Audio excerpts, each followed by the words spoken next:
Hello les amis, j'espère que vous me voyez bien, j'espère que vous m'entendez bien et surtout j'espère que vous allez bien. Aujourd'hui je vais vous parler de 3 vraies méthodes pour perdre du gras. Alors tu te dis peut-être, à l'époque où on est, là, à l'époque où on tourne cette vidéo, on est en juillet 2024, donc on est en été.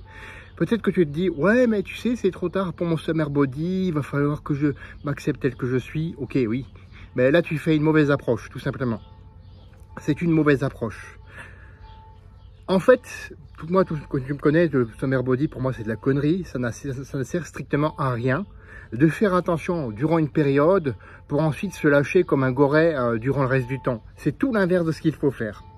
En fait, je vais t'inviter à penser davantage composition corporelle et santé à long terme. Ça, c'est pas sexy, c'est pas gling gling comme ils disent en ce moment. Et c'est là-dessus en fait que tu dois t'orienter. C'est là-dessus que vont s'orienter ces 3 vraies méthodes pour perdre du gras. Alors la première, tu la connais, j'en parle comme un vieux disque rayé. Commence par les protéines et priorise-les tout au long de la journée.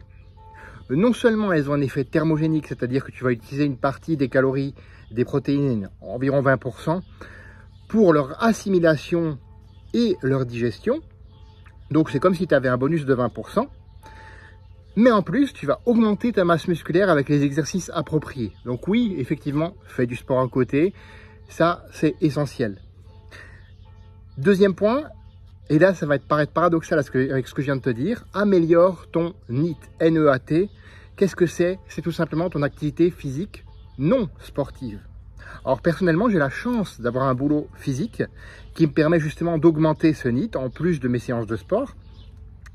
Et donc en général, c'est toutes les petites actions, tu sais, qu'on évite, moi le premier, ne te sois pas coupable par rapport à ça, qu'on évite parfois par paresse, par fainéantise.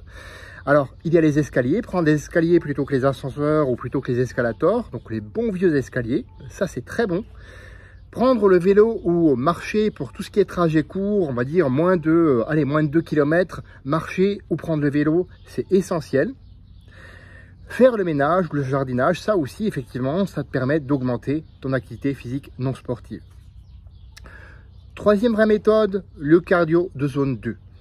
Alors, par cardio de zone 2, j'entends quoi? Concrètement, j'entends par exemple de la rando ou de la marche rapide au moins 90 à 120 minutes par jour. Ou alors, au moins une grosse randonnée le week-end, ce que je fais moi personnellement au minimum. Donc ça, c'est pareil, c'est essentiel.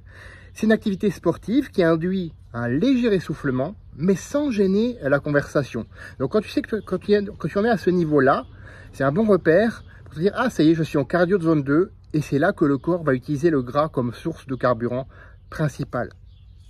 Alors en termes de fréquence cardiaque, ça dépend des personnes, ça dépend de ton âge, ça dépend de ta condition physique. Moi, personnellement, entre 100 et 120 battements par minute, je sais que je suis en cardio de zone 2. Après, c'est pas forcément ça que je regarde.